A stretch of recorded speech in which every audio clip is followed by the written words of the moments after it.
تو آخری وقت تک بندہ سحری کرے تاکہ اس کے پیٹ میں بھی غذا دیر تک باقی رہے. اور دوسری چیز کیا ہے کہ رسول اللہ صلی اللہ علیہ وسلم نے مخالفت کا حکم دیا. اس سے یہودیوں سے. یہودی کیا کرتے تھے؟ سحری جلدی کرتے تھے اور افطار یہ غروب ہونے کے بعد بالکل اندھیرا ہونے کے بعد افطار کرتے ہیں. اور آج وہی کام شیعہ کرتے ہیں. شیعہ بھی وہی کام کرتے ہیں. اور یہودیوں اور شیعوں میں بہت ساری چیزیں مشترک ہیں. اعمال کے اندر بھی، عقائد کے اندر بھی، مسلمانوں کی سنیوں کی دشمنی کے اندر بھی، اور اپنے کفر کے اندر بھی بہت ساری چیزیں مشترک ہیں. تو ان کا روزہ بھی شیعوں کا وہی روزہ جو یہودیوں کا. تو محمد رسول اللہ صلی اللہ علیہ وسلم نے اس روزے کی مخالفت کرنے کا حکم دیا. سحری دیر تک کرو. اور دیر تک کا مطلب یہ نہیں کہ اذان بھی ہوگی ابھی کھا رہے ہیں پی رہے ہیں ساتھ دیر تک کرنے کا حکم دیا.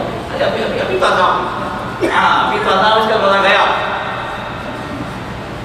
کیونکہ اذان تک لمیٹیشن. اور کوئی بندہ ابھی اذان پر اٹھا سحری جائز ریڈی ہے لیکن ابھی کھانے کا وقت. تو علماء نے فرمایا کہ کم از کم تو سحری اس کے پیٹ میں چلی جائے. اذان کے اختتام تک اگر وہ اذان سن رہا ہے تو اذان کے اختتام تک ایک دو لقمے کھا لے یا کچھ پی لے ممکن. کیونکہ رسول اللہ کے دور میں تو گھڑی تو نہیں تھی نا. ایک منٹ کا حساب کیا جائے، ایک سیکنڈ کا حساب کیا جائے. لیکن ایک عمومی ایک اندازہ تو تھا، ایک عمومی ایک حساب تو تھا صحابہ کے درمیان میں. تو اس اعتبار سے 2-4 منٹ کا اگر فرق اگر ہو گیا تو انشاءاللہ اس کے اندر کوئی حرج نہیں. لیکن 10 منٹ کا 15 منٹ کا ابھی خامت تھوڑی کچھ حالت نہیں، یہ نہیں چلے یہ آپ کی شریعت. تو لہٰذا اذان سے پہلے تک سحری کو ختم کرنا یہ رسول اللہ کی تعلیم ہے. نمبر 7 رسول اللہ صلی اللہ علیہ وسلم جب اٹھے سحری کے لیے کبھی حالت ایسی ہوتی کہ آپ کو جنابت کا غسل واجب ہو. اگر سحری سے پہلے اگر موقع ہوتا تو آپ غسل فرما لیں.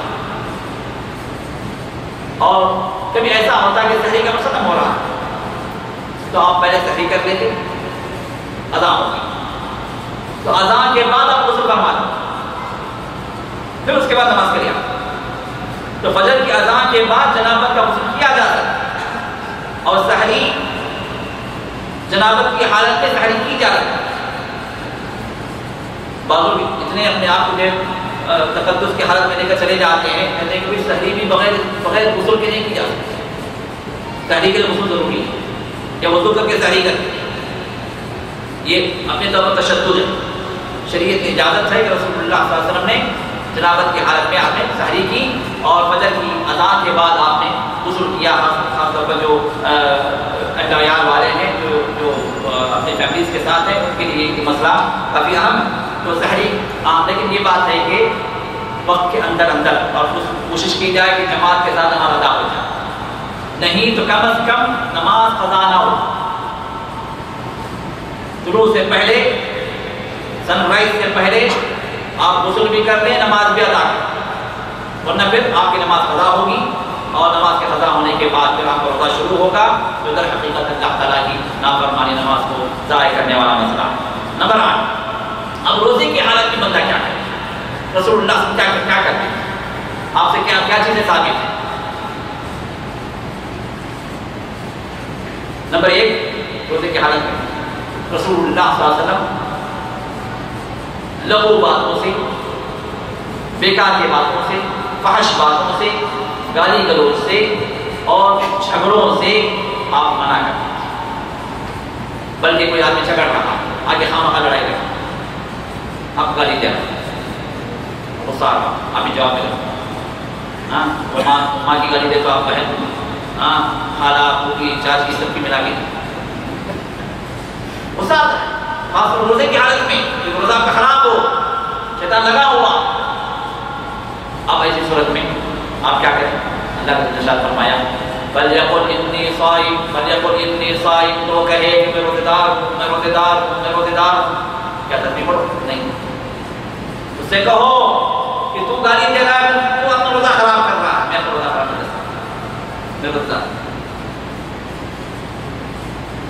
اور اپنے دل میں کہو غصہ آ رہا ہے اس کا جواب دیں، آپ مظلوم ہیں، آپ پر ظلم کر رہا ہے، آپ پر بڑبولی کر رہا ہے، آپ کی عزت کو جو ہے وہ داڑ رہا ہے، دل کے اندر آپ اپنے نفس کو کہیں انی صائم بردار اندر سے جذبات امڑ رہے ہیں، شیطان پیچھے دھکا دے رہا ہے، بول خراب کر روزہ اپنا، نہیں انی صائم نفس المجاہدہ، تو نفس المجاہدہ اور زبان سے بھی سامنے والے کو سنا دیا جائے کہ میں صائم ہوں، میں روزہ دار ہوں، میں کام نہیں کر سکتا، اور عمل کے اعتبار سے بھی، عمل کے اعتبار سے کیا ہے، وہاں سے ہٹ جائیں اور اس پڑھ لیں، وہاں سے نکل جائے وضو کر لیں، غصہ کیونکہ آپ وہیں کھڑے رہیں گے تو ایک کی جگہ دو کی جگہ 4 بات بڑھتی جائے گی، ہٹ جائیں یہ عمل، تاکہ آپ اپنے روزے کو بچائیں۔ تو روزے کی حالت میں جہاں تک ہو سکے لغو کاموں سے اور جھگڑے والی باتوں سے اور فحش اور بیکار کی چیزوں سے اپنے آپ کو بچائیں، کہ رسول اللہ کی تعلیم میں خود بھی بچتے تھے اور صحابہ کو بھی بچنے کا حکم دیتے تھے۔ نمبر 2، روزے کی حالت میں، صیام کی حالت میں آپ کے جو معمول کے جو کام ہیں کبھی متاثر نہیں ہوا کرتے، روٹین کے جو کام آپ ہمیشہ کیا کرتے تھے وہ کام آپ برابر کرتے، یہ نہیں کہ میں روزدار ہو جا کے سو جاؤں۔ عام طور پر آفسوں کی حالت آپ دیکھیں، نارمل جو کام جو ہوتے ہیں اس کے آدھے کام بھی نہیں ہوتے، حجت کیا؟ وہ صیام کیا؟ صیام، رات یہاں جاگتے ہیں آفس میں جا کے سوتے ہیں، یہاں عمومی طور پر، جبکہ رسول اللہ صلی اللہ علیہ وسلم کے عمومی جو کام ہے روزے کی حالت میں کبھی متاثر نہیں، بلکہ اگر آپ دیکھا جائے تو روزے کی حالت میں آپ سفر بھی فرما رہے ہیں، سفر میں بھی جا رہے ہیں، روزے کی حالت میں، سفر کی حالت میں جب آپ جاتے صحابہ کو اختیار مسافر بن گئے، صحابہ کو اختیار جو روزہ توڑنا چاہے چھوڑنا چاہے چھوڑ دے، کبھی آپ سفر کی حالت میں روزہ رکھتے، کبھی سفر مشقت والا ہوتا ہو آپ چھوڑ دیں، کیونکہ مسافر کے لیے اختیار۔ اور روزے کی حالت میں سفر کی حالت میں روزہ چھوڑنا، صیام کو چھوڑنا یہ نماز کی طرح نہیں ہے۔ نماز آپ قضا کب کریں گے؟ سفر کی حالت میں، جب آپ بستی سے باہر نکل گئے، بستی سے باہر نکل گئے، ایئرپورٹ سے نکل گئے، ابھی ایئرپورٹ پہ ہیں یا اسٹیشن پہ ہیں، آپ قصر شروع کر دیں، نہیں، قصر کا حکم اب کب ملے گا؟ جب آپ بستی کو چھوڑ، لیکن روزے کے لیے نہیں۔ روزے کے لیے حکم کیا ہے؟ سفر کا ارادہ ہو گیا، سفر کے لیے پوری طرح تیاری ہو گئی، اب آپ روزہ چھوڑ۔ انس بن مالک رضی اللہ عنہ سے یہی ثابت ہے کہ آپ سفر کی ابتدا سے پہلے ہی افطار کر دیا کرتے۔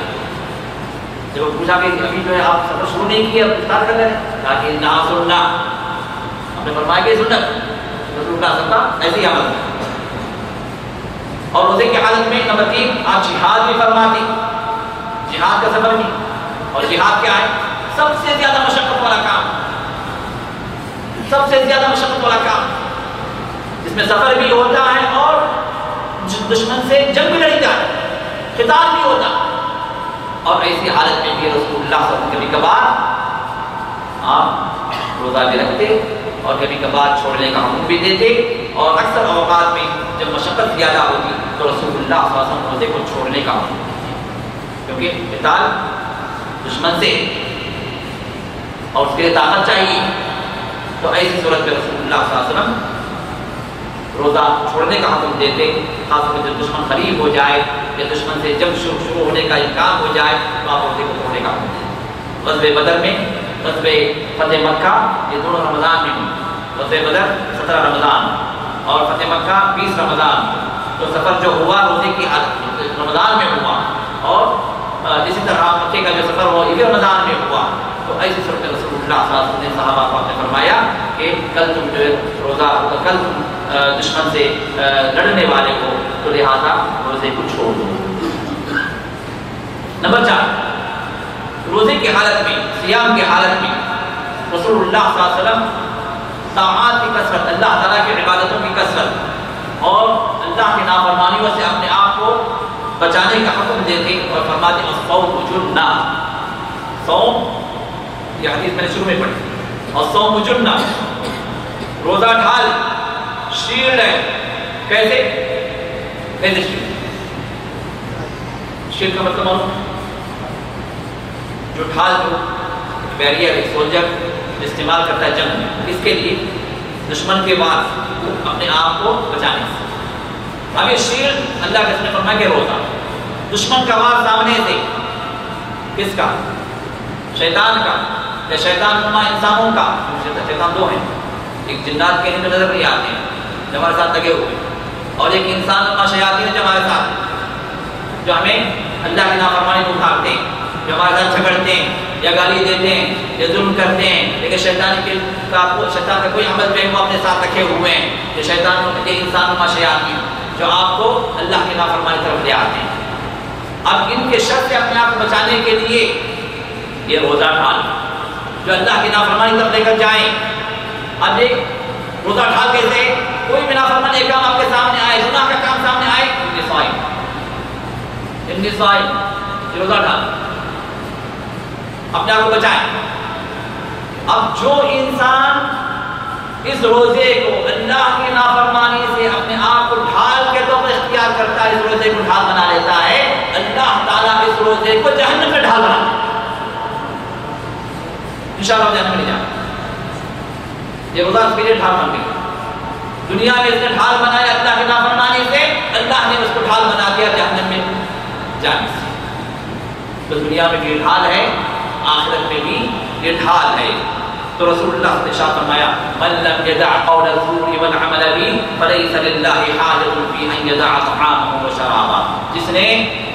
جس نے جھوٹا کام یا جھوٹی بات روزے کی حالت میں نہیں چھوڑا، روزہ کے جھوٹ بولا، ہاں روزہ رکھ کے جو ہے جھوٹا کاروبار کر رہا ہے، روزہ رکھ کے فلمیں دیکھ رہا ہے. یہ فلمیں کیا ہیں؟ جھوٹ ہے. آپ سب کو معلوم ہے فلم کون سی عقیدت ہے؟ سب جھوٹ ہے.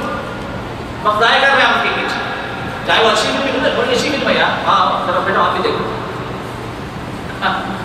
یہ دعوت ہوتی ہے نا، خیر خائی کی دعوت دوستوں، جھوٹ ہے. جو جھوٹ ہے تو اس میں بیٹھ کے آپ ضائع کیا کرنا ہے؟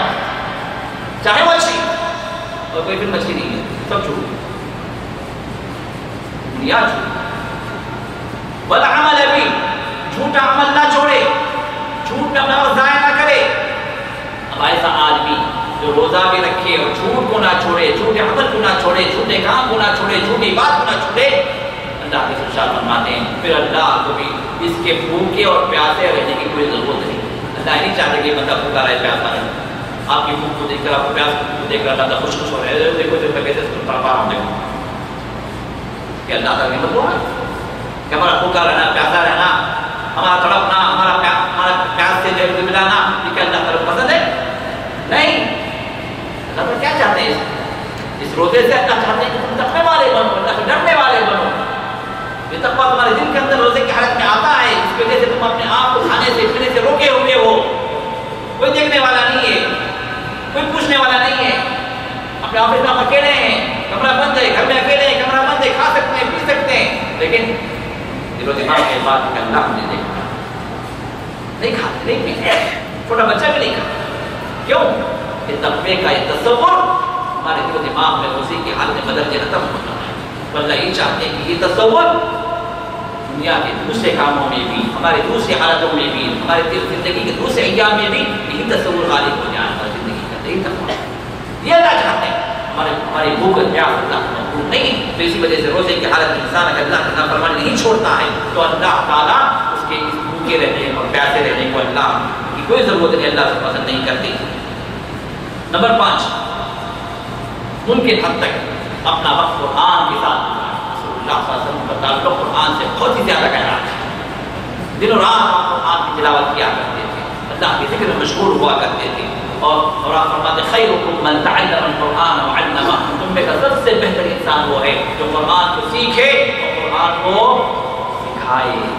قرآن میں اپنا گزارے. یہ اللہ کے کلام ہے، اللہ کے کلام کے ساتھ جو انسان اپنا تعلق جوڑ لے اللہ بلند کر دیتے ہیں، دنیا میں بھی آخرت میں بھی۔ اس رمضان کو اللہ تعالیٰ نے کیوں بلند کیا، اس رمضان کی فضیلت کو اللہ تعالیٰ نے کیوں بڑھا دیا؟ اس لیے کہ اس رمضان کے راتوں میں اللہ نے قرآن کو نازل کیا۔ محمد رسول اللہ صلی اللہ علیہ وسلم کو سب سے زیادہ سردار الانبیاء کیوں بنایا؟ اس لیے کہ اللہ کے رسول کو قرآن کا نزول ہوا، جو فرشتہ اس قرآن کو لے آیا، روح الامین، فرشتوں کا سردار اللہ نے بنا دیا، اس قرآن کو فرشتہ لے آیا۔ اور اسی طرح دنیا کی تمام کتابوں کے اندر اللہ تعالیٰ نے اس قرآن کو بلند کر دیا، اس لیے کہ یہ کتاب اللہ کے کلام سے معمول ہے۔ تو لہٰذا اگر ہم بھی اپنی زندگیوں کو اللہ کے کلام سے معمول کر لیں، اللہ کے کلام کو زندگیوں میں لے آئیں، اللہ کا کلام ہماری زندگی کا حصہ بن جائے، دیکھیے ہماری زندگی کیسے بلند ہوئی۔ صحابہ کی زندگی کیسے بلند ہوئی؟ وہ کیا تھے؟ چرواہے تھے۔ وہ کیا تھے؟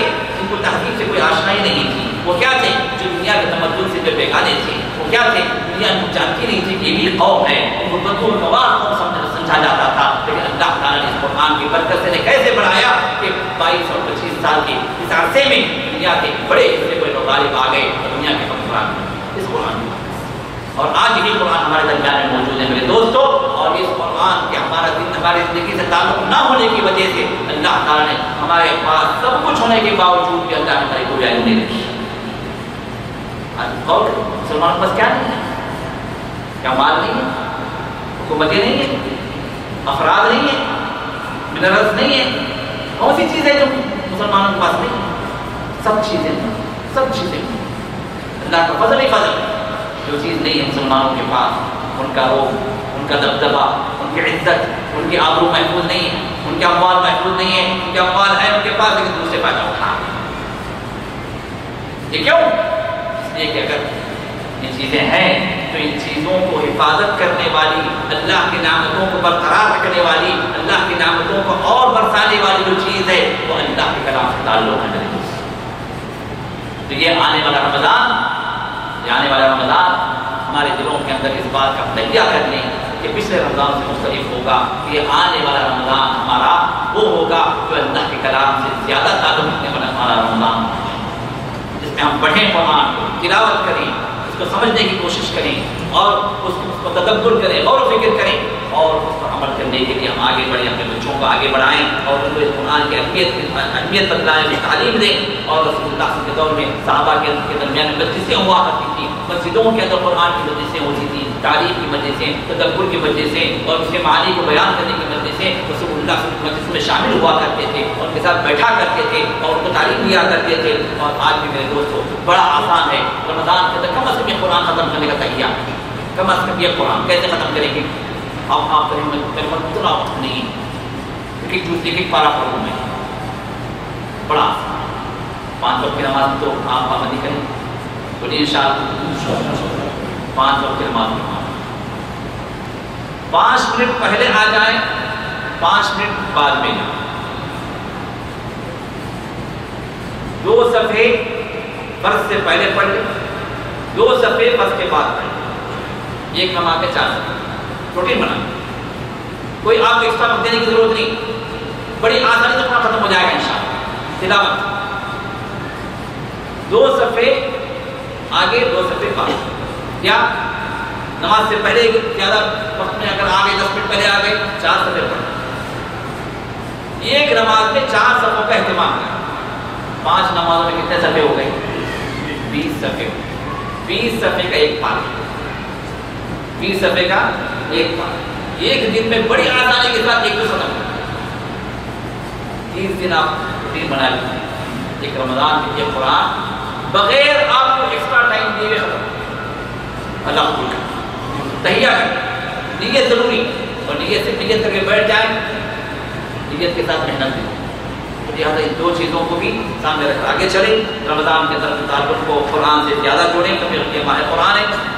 اور نمبر 6 جو اس حالت میں، جو روزے کی حالت میں، صیام کی حالت میں جو رسول اللہ صلی اللہ علیہ وسلم کیا کرتے تھے اور صحابہ کو تعلیم دیا کرتے تھے، وہ کہ روزے کی حالت میں، صیام کی حالت میں کثرت سے دعا کرتے تھے، دعا، کیونکہ آپ عبادت میں ہیں، یہ صیام کی عبادت ہے۔ یہ اور بات ہے کہ آپ کھا رہے ہیں، یہ اور بات ہے کہ آپ چل رہے ہیں، پھر رہے ہیں، بیٹھ رہے ہیں، اٹھ رہے ہیں، سو رہے ہیں، سب کچھ کر رہے ہیں سوائے کھانے پینے کے اور شہوت کی۔ عبادت میں اب عبادت کے دوران میں دعا کی جاتی ہے، اللہ قبول کرتا ہے۔ اسی وجہ سے رسول اللہ صلی اللہ علیہ وسلم میں دعوت الصائم لا ترد، روزے دار کی دعا، صائم کی دعا اللہ رد نہیں فرماتے۔ یقین چاہیے، قبول کرتے ہیں، قبول کرتے ہیں، یہ پتہ نہیں والا پھر بغیر پتے کے ہو جاتا ہے۔ یقین کے ساتھ، پورے اعتماد کے ساتھ، اللہ کے رسول نے فرمایا سچی بات ہے، اللہ قبول کریں گے، ضرور قبول کریں گے۔ جتنا یقین آپ کو ہوگا قبولیت کے دروازے اتنے ہی کھلیں گے۔ تو روزے کی حالت میں، صیام کی حالت میں دعا، اسی طرح افطار کے وقت کی دعا آپ نے فرمایا کہ قبول ہوتی ہے۔ سحری سے پہلے کی دعا وہ بھی قبول ہوتی ہے، اس لیے کہ تہجد کا وقت، اور سحری میں اٹھنے کا ایک فائدہ یہ بھی ہوتا ہے کہ بندہ تہجد گزار ہو جاتا ہے۔ اٹھے، دور کا وقت ہے ابھی، وضو کر لیں، دور کا نماز پڑھ لیں، اللہ سے دعا کریں، دعا کی قبولیت کا بڑا بہترین وقت ہے جس میں دعائیں رد نہیں کی جاتی۔ اسی طرح دو اذانوں کے درمیان، یعنی اذان اور اقامت کے درمیان روزے کی حالت، ظہر کے لیے آپ آئے، عصر کے لیے آئے، اذان ہو گئی، اقامت نہیں ہوئی، دو رکعت نماز پڑھیں، اللہ سے دعا کریں۔ اپنی خواتین اپنے گھروں کے اندر دعا کریں، کیونکہ نماز فرض نہیں ہے، ظہر کی اذان ہو گئی، عصر کی اذان ہو گئی، گھر ہی میں دو رکعت نماز پڑھیں، اللہ سے دعا کریں۔ دو اذان یعنی اذان اور اقامت کے درمیان کی دعا اللہ قبول فرماتے، رد نہیں کرتے۔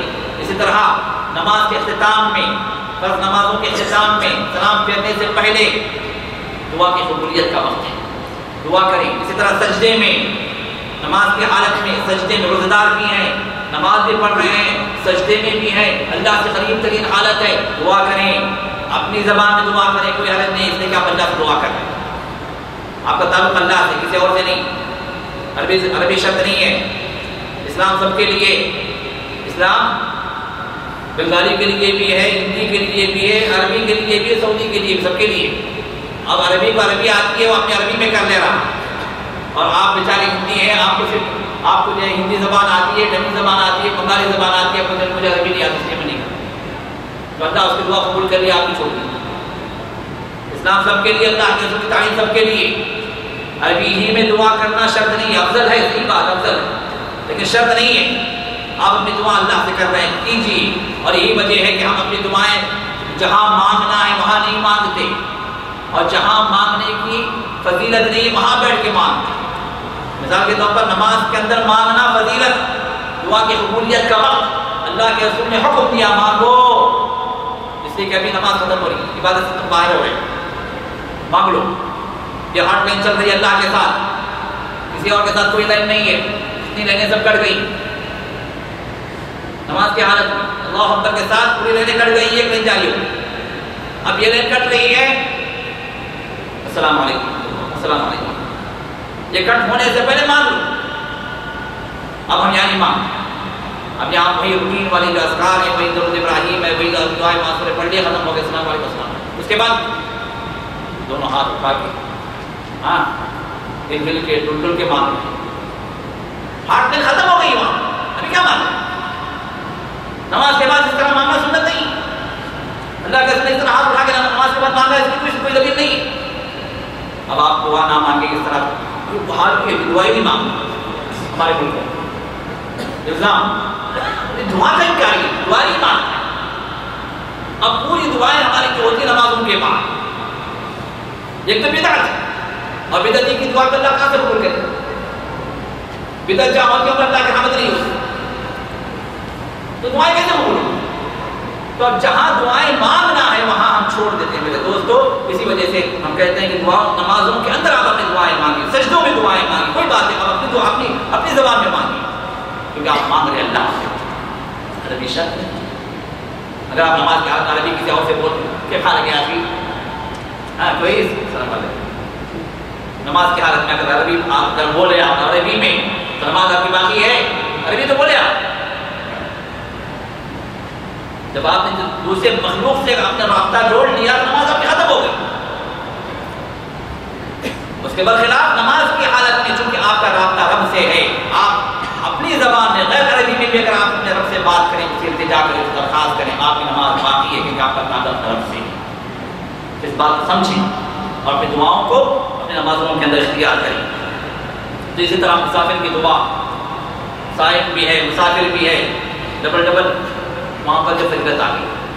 والد ہے اپنے اولاد کے حق میں دعا کر رہا ہے، والدہ ہے اپنے اولاد کے حق میں دعا کر رہی ہے، صائم بھی ہے، دو فضیلتیں آ گئی، دعا کی قبولیت اور زیادہ. تو روزے کی حالت میں، صیام کی حالت میں رسول اللہ سے دعائیں زیادہ کرتے، دعاؤں کی آپ نے تعلیم دی. اور روزے کی حالت میں نمبر 7 آپ کچھ آرام کے فرماتے ہیں، یعنی کہ مستقل لگے ہوئے ہیں، عبادت میں لگے ہوئے.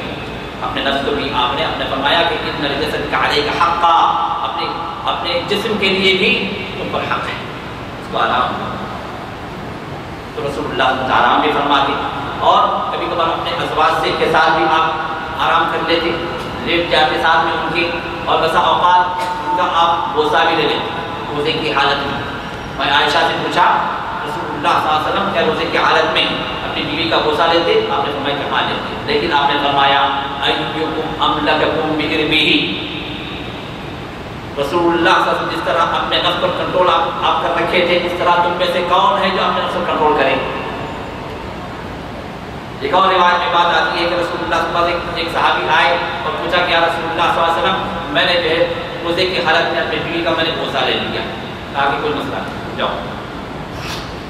ایک اور صحابی آتے ہیں اور کہتے ہیں یا رسول اللہ صلی اللہ علیہ وسلم روزے کی حالت میں کیا میں اپنی بیوی کا بوسہ لے سکتا ہوں؟ آپ نے فرمایا کہ نہیں. تو میں عائشہ فرماتی ہے کہ رسول اللہ صلی اللہ علیہ وسلم آدمی کے اعتبار سے آپ نے بات بتلائی. جنہوں نے جو پہلے صحابی آئے تھے وہ بوڑھے تھے، تو رسول اللہ صلی اللہ علیہ وسلم نے ان کو اجازت دی، کیونکہ جو بیچارے بوسے کے حد تک ہی رہیں گے، آگے نہیں بڑھیں گے، آپ کو معلوم. اور جو دوسرے جو آئے تھے وہ ماشاءاللہ کوئی فاسٹ بولر تھے، نوجوان. آپ نے فرمایا کہ انہوں نے کہا کہ بوسے کی اجازت ہے، تو آپ نے کہا کہ نہیں، اس لیے کہ اجازت دیں گے تو گیٹ کھول دیں گے، پھر آگے بڑھتے چلے جائیں. تو اسی وجہ سے میں عائشہ فرماتی ہے کہ جو اپنے آپ کو کنٹرول کر لے اس کے لیے کوئی حرج نہیں.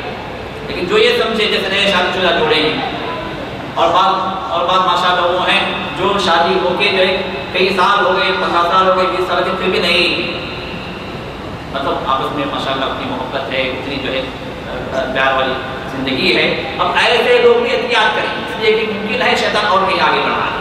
تو جہاں معاملہ آگے بڑھ سکتا ہے، اور آگے بڑھنے کا مطلب یہ ہوا کہ آپ کا روزہ گیا، جہاں میاں بیوی کے تعلقات ہو گئے، روزہ گیا، کفارہ لازم، صرف قضا نہیں، کفارہ لازم. کفارہ کیا ہے؟ ایک روزے کے بدلے 60 روزے رکھے، وہ بھی چھوڑ کے نہیں، مسلسل 60 روزے مسلسل رکھنا ہے ایک روزے کا. کفارہ مغلظہ. اگر یہ نہیں کر سکتے تو 60 مسکینوں کو کھانا کھلانا، یا غلام آزاد کریں، غلام تو نہیں ہے اب، یہ آپشن کافی، یا 60 روزے مسلسل یا پھر 60 مسکینوں کو کھانا ہے. تو لہٰذا اپنے آپ کو اس سے بچائیں. نمبر 8 روزے کی حالت میں آپ مسواک بھی کیا کرتے ہیں. اکثر لوگ مسواک نہیں کرتے، اور بعض تو منع کرتے ہیں کہ روزے کا مسواک نہیں کرنا چاہیے، اس لیے کہ روزے کی جو ہے جو بو ہے وہ اللہ کو بہت زیادہ پسند ہے، مسواک کریں گے تو بو ختم ہو جائے. نہیں، یہ بو جو بو کی نہیں، یہ بو جو ہے معدے کے خالی ہونے کی بو جو روزے کی حالت میں آتی ہے، جو اللہ کو پسند ہے. اگر اس طرح کی بو ختم ہونے والی بات ہوتی ہے تو رسول اللہ سے نہیں کیا. آپ سب سے زیادہ اللہ سے متعلق فرشتوں سے آپ بات کرتے تھے، فرشتے آپ کے پاس آتے تھے، جاتے تھے، رب سے مناجات ہوتی، تو آپ اس سے اعتراض کرتے. لیکن آپ سے بات ثابت ہے کہ روزے کی حالت میں بھی آپ مسواک کیا کرتے تھے. تو لہٰذا مسواک کیا کریں، اور خاص طور پر برش والا جو لوگ پیسٹ وغیرہ استعمال کرتے ہیں اس سے کہیں زیادہ بہتر ہے کہ جو ہے مسواک استعمال کریں، تاکہ آپ کا منہ بھی صاف ہو، سنت پر بھی پیروی ہو جائے. نمبر 9 افطار میں آپ جلدی فرمائیں. افطاری کی بات آ گئی ہے تو روزہ ختم ہونا.